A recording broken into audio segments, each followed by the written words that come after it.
নমস্কাৰ বন্ধুসকল, খগেন শইকীয়া ইউটিউব চেনেললৈ সকলোকে স্বাগতম জনাইছোঁ। বন্ধুসকল, আজি আপোনালোকক সম্পূৰ্ণ বেলেগ এটা টপিকৰ ওপৰত ক'বলৈ লৈছোঁ। ডাঙৰ মানুহৰ অমৃতবাণী সকলোৱে পঢ়িছে আৰু বহুতৰ হয়তো মনত এতিয়াও আছে, কিন্তু সেই মহানসকলৰ জীৱনজোৰা সাধনাৰে উপলব্ধ যি অমৃতবাণী প্ৰচাৰ কৰি থৈ গৈছিল, আজি আমি এটাও যদি পালন কৰিলোহেঁতেন, হয়তো মানৱ জাতি দেশ বহুত আগুৱাই গ'লহেঁতেন। আহকচোন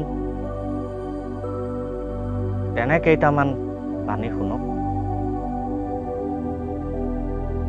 তোমালোকৰ শিক্ষা যদি সততা আৰু পবিত্ৰতা দৃঢ় ভেটিত গঢ়ি উঠা নাই, তেন্তে মই ভাবোঁ তোমালোকৰ শিক্ষাৰ কোনো মূল্য নাই।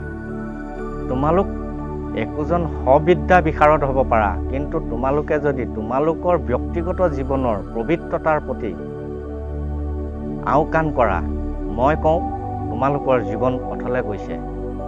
এয়া কৈছিল মহাত্মা গান্ধী। আমি জানো যে এই জগতত যিমানবোৰ সংঘাতৰ উদ্ভৱ হয়, সেইবোৰৰ কাৰণ হৈছে ব্যক্তি বিশেষৰ বিৰোধমূলক আকাংক্ষা, আৰু আকাংক্ষাবিলাক কিছু পৰিমাণে বৈষয়িক, কিছু পৰিমাণে বাহ্যিক আৰু কিছুমান সকলোৱে বিচাৰে যদিও পাব নোৱাৰা বা ভগাই ল'ব নোৱাৰা বিধৰ। ৰাজেন্দ্ৰ প্ৰসাদে কৈছিল, আমাক শিক্ষা লাগে যাৰ দ্বাৰা আমাৰ চৰিত্ৰ গঠন হয়, যাৰ দ্বাৰা বুদ্ধিমত্তা প্ৰসাৰিত হয় আৰু যাৰ সহায়ত আমি নিজৰ ভৰিত থিয় দি আত্মনিৰ্ভৰশীল হ'ব পাৰোঁ। এই কথাষাৰ কৈছিল স্বামী বিবেকানন্দ। দানৰ সমান বিধি নাই, লোভৰ সমান শত্ৰু নাই, চৰিত্ৰৰ সমান ভূষণ নাই, সন্তোষৰ সমান ধন নাই। এইষাৰ কৈছিল বুদ্ধদেৱ। মই যদি তিৰোতা হৈ জন্মিলোহেঁতেন, তেন্তে পুৰুষৰ খেলাৰ পুতলা হৈ পুৰুষক আনন্দ দিবৰ কাৰণে তিৰোতাৰ জন্ম হৈছে বুলি পুৰুষে ভবা দেখিলে দুৰ্ঘোৰ প্ৰতিবাদ কৰিলোহেঁতেন। এইষাৰ কৈছিলে মহাত্মা গান্ধী।